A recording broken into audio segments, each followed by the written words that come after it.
Hey guys, welcome back to my channel. I am, well, here at my house. We are in phase 2 of the state of alarm here in Fuerteventura. So I talked about the phases that they're doing to slowly release the lockdown here in Spain, depending on the situation of each province. I think I talked about that in my last video. Anyway, in this video, I want to talk about a little bit of the history of the Canary Islands. In particular, the original people. Yeah, did you know that there were an indigenous Aboriginal population in the Canary Islands? Now notice I said was. So who were these people? And more importantly, where did they go?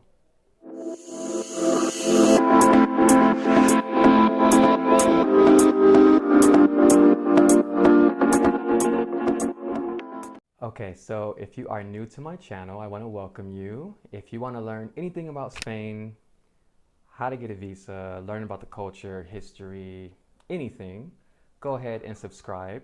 I do my best to share what I know by living in Spain every day, and being an American, it has definitely been eye-opening.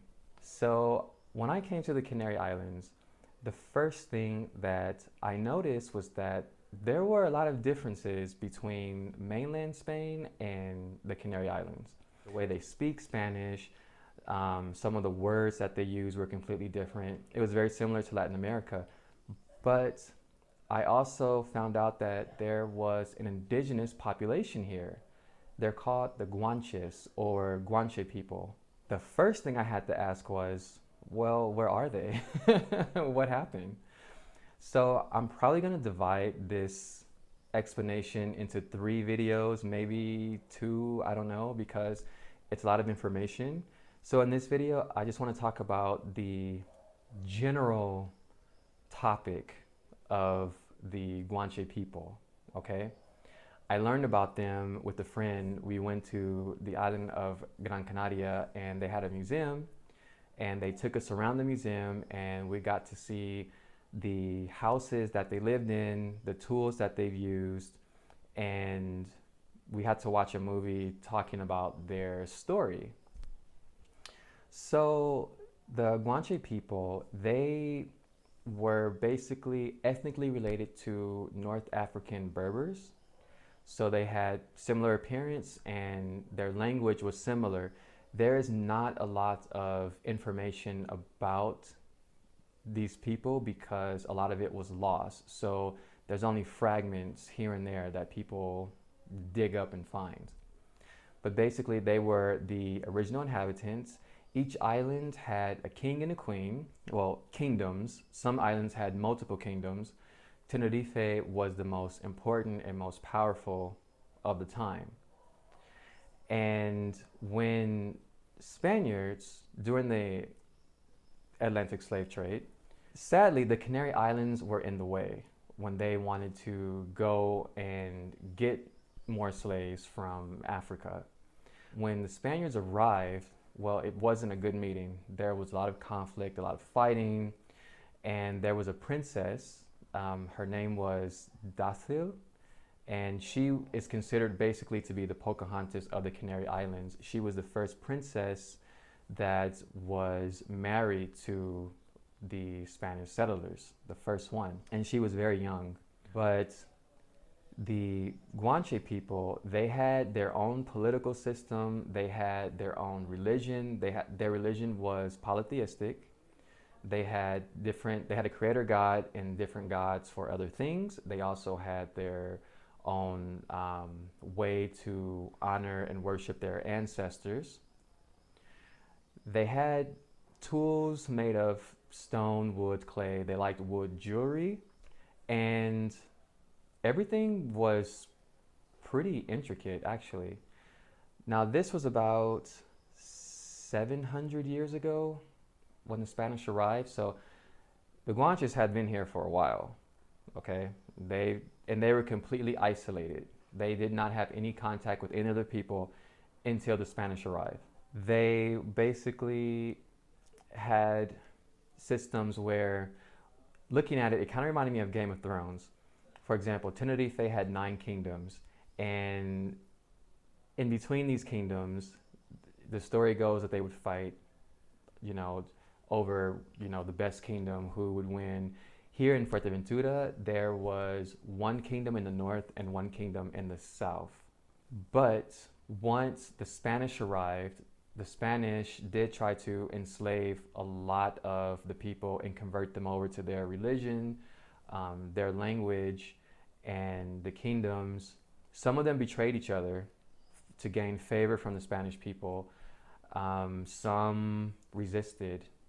And another thing that I wanted to mention that was important, suicide was also considered honorable in this culture. So, for example, if someone committed suicide to protect someone else, it was considered honorable. If someone had crowned a new king, normally someone would kill themselves and honor the new king, and it was considered honorable. So, yeah, a lot different than how we live now. So there was a lot of that going on, especially when Spaniards arrived. There were missionaries that brought over Catholicism to the island originally, but unfortunately, there were a group of Spanish pirates that were causing a lot of ruckus, and this created even more tension. So a lot of the missionaries were killed because the Guanches didn't know, who was there to help them and who was not.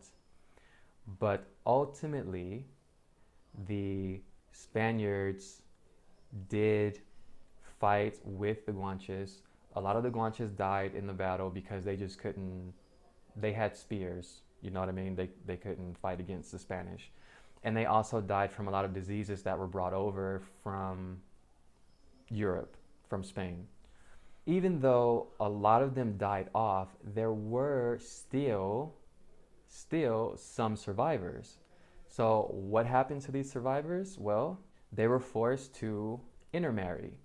They were forced to give up their language and their culture and their religion and convert and adopt and assimilate into Spanish culture. So the remaining survivors were basically completely assimilated into Spanish culture to what we have today. So if you come to the Canary Islands, you'll see remnants of their culture. For example, in the Canary Islands, there's food called, I don't even know if I can say it right, gofio. And this was known as a staple dish for the Guanche people. But it's also a dish here today in the Canary Islands. I have never tried it. I hear that it's really earthy, the taste, but I think I may try it just because, I've been living here for a while, so I might as well try it. Also, there are certain street signs or certain areas in, for example, in Fuerteventura, that's not Spanish. And when I first arrived, I said, what language is this? I couldn't even pronounce it. It was so long. I had to ask some of my friends.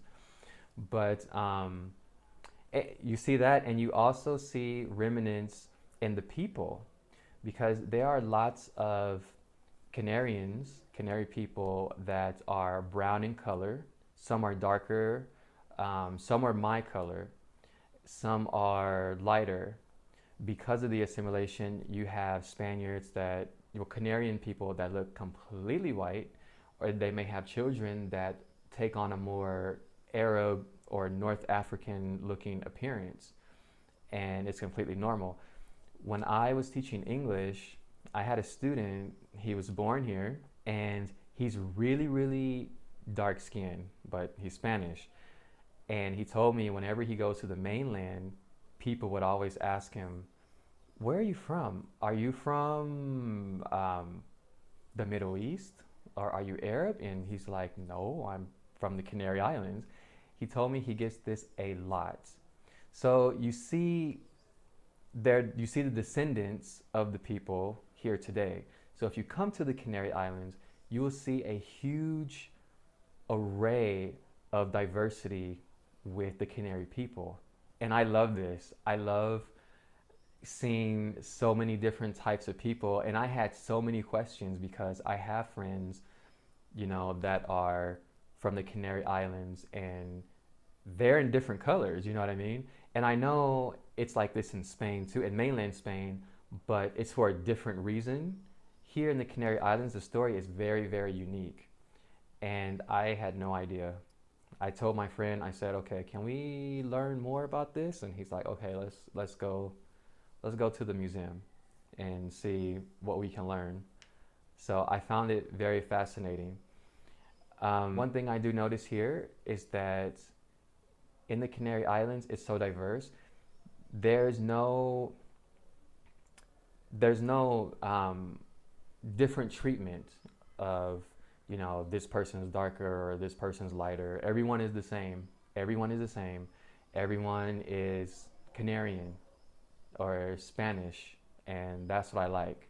I will do more videos about the Guanches, but more in detail, more about their political system, more about their religion, more about how their lives were. It is a lot of information, so I have to break it up. Okay. And it's, I say that, but there's not a lot of information known about them, but it's enough where you really have to break the videos up, because if I put it all in one video, it would be like an hour, maybe more. So I'm gonna break it up for you guys, okay? And to my Canarian friends or anyone else that's knowledgeable about the Guanches and the history, please feel free to leave a comment. If I left something out, or if you want me to include something, please go ahead. I love learning new things. I love getting new information. I find this very fascinating. So please go ahead, comment away. That's all I have for this video. I'll see you in my next video and we can continue. Hasta luego. Ciao.